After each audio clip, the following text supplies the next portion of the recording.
शोभा पवार पंगतमध्ये आपले पुन्हा एकदा स्वागत आहे। आज आपण पाहणार आहोत पुरणपोळ्या।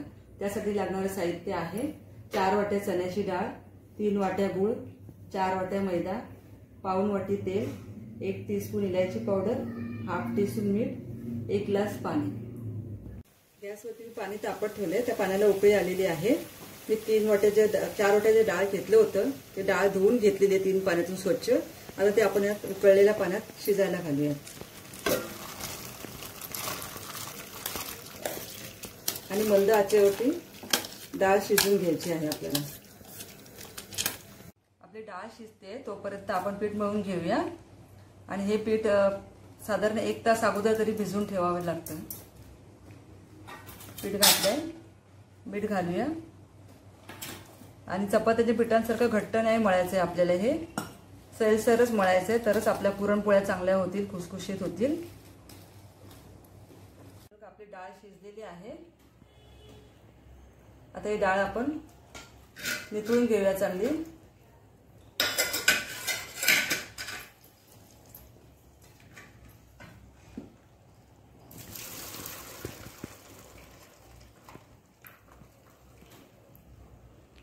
बघा, डाळीतलं पाणी आपण संपूर्ण काढून घेतलेलं आहे आणि हे जे डाळीचं शिजलेलं पाणी आहे ते टाकून द्यायचं नाहीये। त्याची तुम्ही कटाची आमटी तयार करू शकता। ह्यातलीच 1 चमचा डाळ मी याच्यात घालणार आहे आणि कटाची आमटीची रेसिपी तुम्हाला माझ्या चॅनलवरती मिळून जाईल। बघा, डाळ मंद आचेवरती ठेवलेली आहे मी। गॅस थोडा मध्यम ठेवायचा आहे।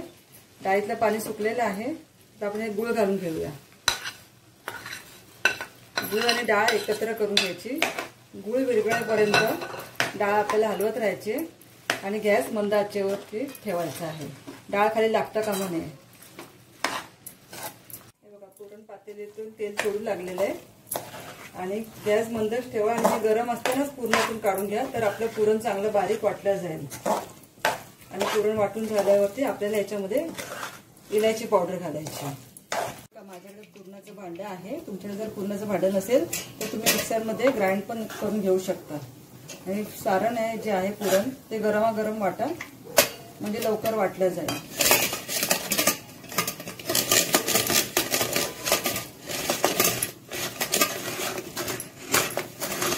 माझं पुरण वाटून झालेलं आहे। सुकं पीठ घेऊया आणि आता पोळ्या करायला घेऊया। मैद्याचे पीठ असं घेऊन एक वाटी तयार करूया, त्याच्यामध्ये हे पुरण भरून घेऊया। इथे गॅसवरती मी पॅन तापत ठेवलेला आहे। पोळ्या शक्यतो फ्राय पॅनवरतीच करा, म्हणजे मग चांगल्या होतील। असं भरून घ्या।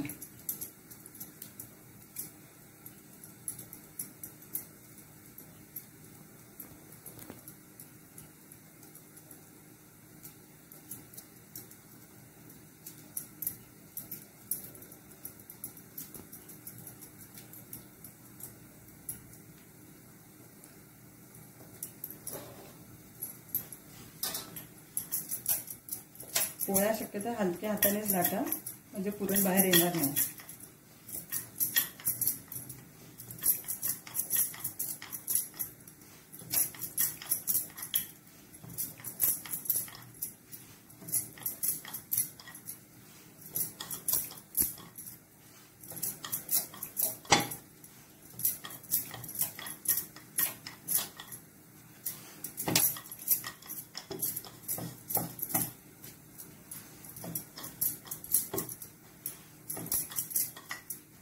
आपली पोळी लाटून झालेली आहे। इथे माझं फ्राय पॅन गरम झालंय, तर पोळी फ्राय पॅनमध्ये टाकून घेऊया।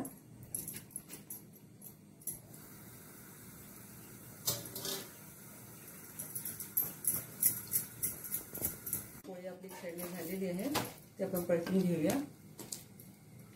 बघा, अशी पोळी फुगली पाहिजे छानपैकी। तर मी तूप लावून घेते।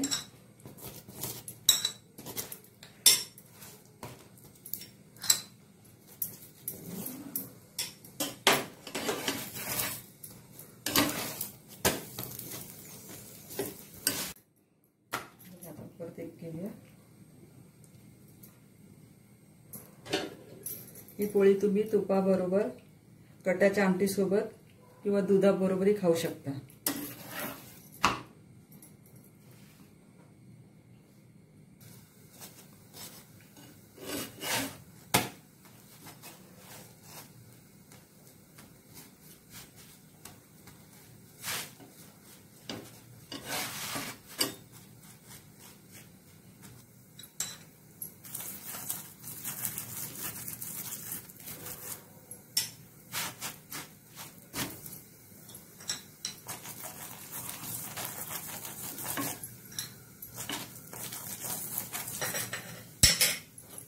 आपल्या पुरणपोळ्या तयार आहेत। तुम्हाला जर माझ्या रेसिपी आवडत असतील तर तुम्ही माझ्या चॅनलला सबस्क्राइब करा व शेजारी बेल आयकॉनवर क्लिक करा, म्हणजे काय होईल, ज्यावेळेस मी नवीन रेसिपी अपलोड करेन त्याचे नोटिफिकेशन तुम्हाला मिळेल। धन्यवाद।